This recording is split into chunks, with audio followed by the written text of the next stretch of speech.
Well, the good weather is finally here, so that means I'm out in the shed trying to get the place tidied up and made ready for a year of projects.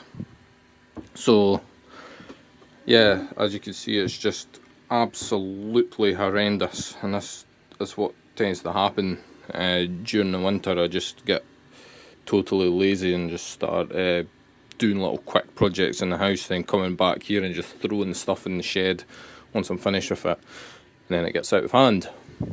So yeah, it's definitely not ideal. So I've got the floor cleaned, and now I'm going to move on to all this area here, all the shelves, and I'm hopefully maybe going to get this thing dismantled. This was just an experiment with the SC21F refrigeration compressor. I might turn it into an air conditioner. If I do make an air conditioner for the shed, I'll use this as my condenser. It might be a bit stupid though, because it is just massive. But it might work as a convective condenser. I won't even need any fans on it. I might set that up, maybe sitting at some sort of angle to the back of the shed, like at a slant, and then the heat will just convect off. And then for the evaporator, I'll probably just use this. But then again, the fan on it's very, very powerful, so it might just overload the system and it might not work. Another project is to play about with this. This is the BD35F DC system. I might just get rid of that, sell the compressor, and then just replace it with a standard mains operated compressor. I also plan to use an insulated polystyrene box for the antifreeze. This is just to chill the water from my air compressor, so that's going to be another project. And yeah, that'll be it. And another refrigeration project I've got in mind, well, it's not really much to do with the refrigeration side of things, but more electrical, is to put a digital temperature controller on this with a temperature readout. Now, this is my fridge for storing film and chemicals, but I'm not really happy with storing film in the fridge because I don't think it's cold enough to keep it good.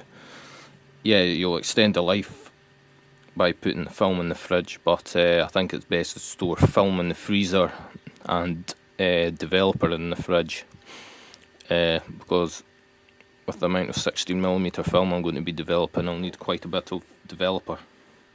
So yeah, I've just got RA4 developer.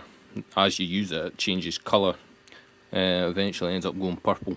And that's C41 developer. It doesn't get used that much because I'm going totally to motion picture films now, so I won't need the C41 stuff anymore. And it keeps really good in the fridge. I think this is a few months old now, and it still works fine.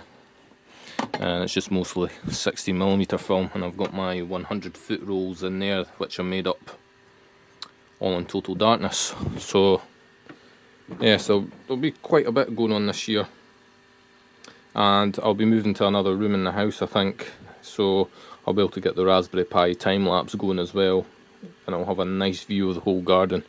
That'll be the best time-lapse ever, hopefully. Yeah, and I also plan to tidy up all this wiring here because that's far from ideal as well, so I've got a lot to keep me busy. Oh, and just a little bit to add on to the end, this heat pump system, it's just currently in storage. It's not getting used for anything, but I plan to keep this for when I get my own house, so I can have some sort of way of heating water. Hopefully I can get myself a house, just find a house that doesn't have one of those combi boilers, which basically just heats water on demand. There's no hot water storage. My dad's house has got solar panels for heating hot water, and it's got a hot water tank, and I like that system better because when you're needing hot water, the boiler's not always switching on and off all the time every time you turn on the tap, and then you have to wait for the hot water to come through in the boiler to start up, and then if you're running the hot water very slowly, the boiler doesn't even come on at all, so it's a bit useless. So I was thinking I could somehow use this as a hot water system when I get my own house. It'll just sort of run for a few hours during the day and I'll heat up a hot water tank to about 40 Celsius and it'll be no problem. But it's definitely a good machine. It's very efficient and powerful, and it runs brilliantly on R290 refrigerant, but I don't think I'll be doing any more with this for about maybe 2 years.